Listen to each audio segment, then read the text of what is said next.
Welcome children to one more session of chapter number 6, that is tissue. And today is our 7th and last session of this chapter. In our previous session we studied about muscular tissue and its characteristic features. We also learned about types of muscular tissues. We discussed about structure and function of various types of muscular tissues like skeletal muscles, involuntary or smooth muscles, cardiac muscles, which are also involuntary muscles, and we also compared all these three types of muscles. Now in today's session we will study a very interesting new type of animal tissue, that is a nervous tissue. Children, we all know that there is some control system in our body. So there are two basic systems of internal communication in our body and physiological homeostasis in our body. Homeostasis is a state in which our body tries to maintain a balance.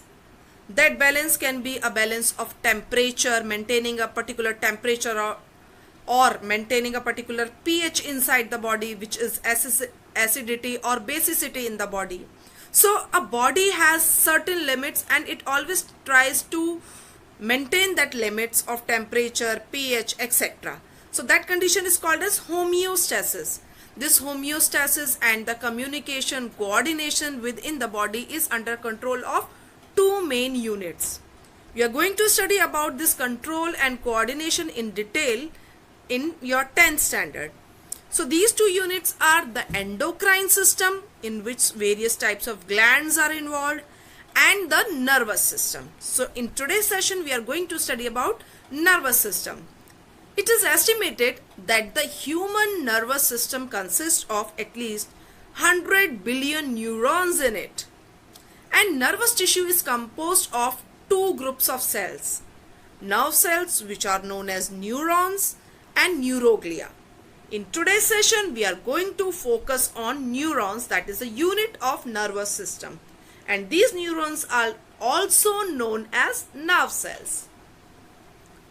So we all know that all cells which are present in our body shows a very specific characteristic of responding to various type of stimuli.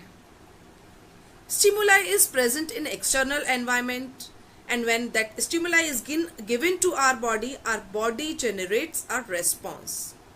That response can be of various type, like touching a hot object or pricking of your finger or any other kind.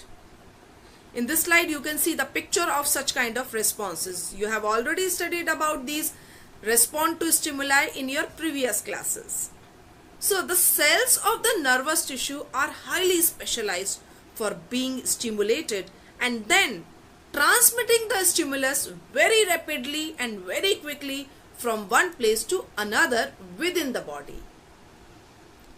So what is the thing which transfers that nerve impulse very quickly in the body, and how that response is generated very quickly within the body? It is because of three main parts of our nervous tissues. The brain, spinal cord, and the nerves are all composed of the nervous tissue. The cells of this tissue are called nerve cells or neurons. So now let us focus on the structure of neuron. A neuron consists of mainly two parts. The upper part, which is also known as cell body, or in some books you will also see it as cytone. This part, this upper part till here is called as cell body, and this is also called as cytone. And in the cytone you will see that dendrites are present, which is a hair-like projections or the branching which makes this part star-like, and Nissl granules. And you will also see a very dense and very prominent nucleus present in it, and around that nucleus there is cytoplasm which is present. And from this main part, a hair-like projection arises downward. So here you can see this hair-like projection, which is called as axon. This axon is a very special part which again ends into a branched structure, which is called as axon terminal, which has a special knob-like structure, and this part is very important in transmitting the nerve impulse from one nerve to another nerve. That is, it has synaptic knobs in it. So the entire neuron has two main parts, that is cell body or cytone and axon part. The cytone consists of a highly branched part which is called as dendrites, in this cytone part there is a very prominent nucleus which is surrounded by cytoplasm, in which some granules are present which are called as Nissel's granule, and there is a long hair-like projection which is coming from the cytone part, and this hair-like projection is called as axon part. This axon part is again having a extra sheath which is made up of myelin, and this sheath is called as myelin sheath. And this sheath is not a continuous covering over the axon part. It is making a node-like structure where it is interrupted, and this node is called as node of Ranvier, and there are special type of cells which are called as Schwann cells. And the end part of this axon is having axon terminal, which has a very highly active part which is known as synaptic node. So two end parts of entire neuron, that is dendrites and synaptic knob, are very highly active in transmitting nerve impulses from one neuron to another neuron. In this diagram you can see that here one neuron is connected to another neuron, and that the second neuron is connected to the third neuron. So how this connection is possible? Only because of dendrites and synaptic nodes. An individual nerve cell may be up to a meter long. Many nerve fibers bound together by connective tissue make up a nerve. So in this diagram you can see that there is a bundle of nerve fiber here. Focus on this diagram. You can see there are so many small fibers which are making a nerve. Nerve impulses allow us to move our muscles when we want to move it. Now the fundamental combination of nerve and muscle tissue is a fundamental to most animals. This combination enables animals to move rapidly in response to stimuli. That stimuli can be of various types. Now let us conclude what we have done in today's session. In today's session we studied about the nervous tissues. We studied that control and coordination in our body is done by these nervous tissues, in which we studied about the structure of nervous tissues. And we studied that the nervous tissues are made up of a structural unit which is known as neuron, and this neuron is made up of two main units, cell body and axon.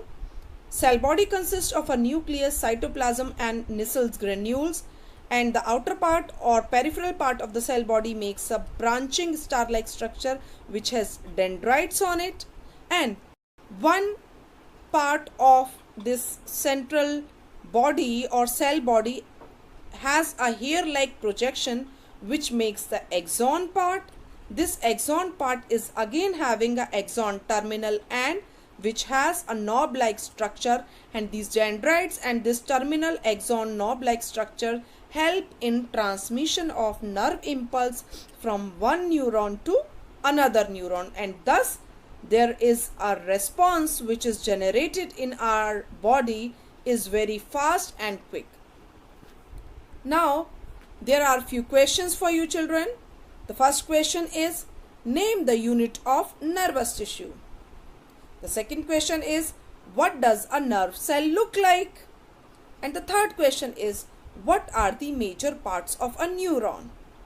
Then the fourth question, which is very important and you need to practice it a lot, that is, Draw a label diagram of a neuron. Now children, this was the last topic of this chapter. So let us once again go through all important topics of this chapter. So in the beginning of this chapter, we studied about tissues, and we also learned that tissue is a group of cells which are similar in structure and function. Then we studied that these tissue which we are studying are of two types, the tissues which are present in plants and the tissues which are present in animals.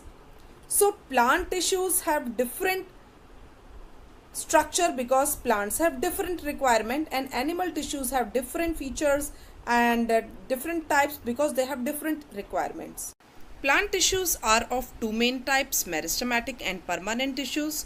Meristematic tissue is the dividing tissue present in the growing region of the plant.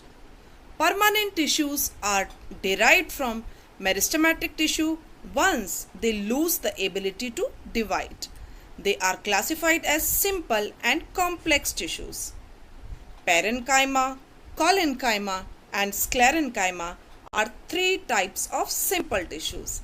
Xylem and phloem are types of complex tissues. Animal tissues can be epithelial, connective, muscular, and nervous tissues.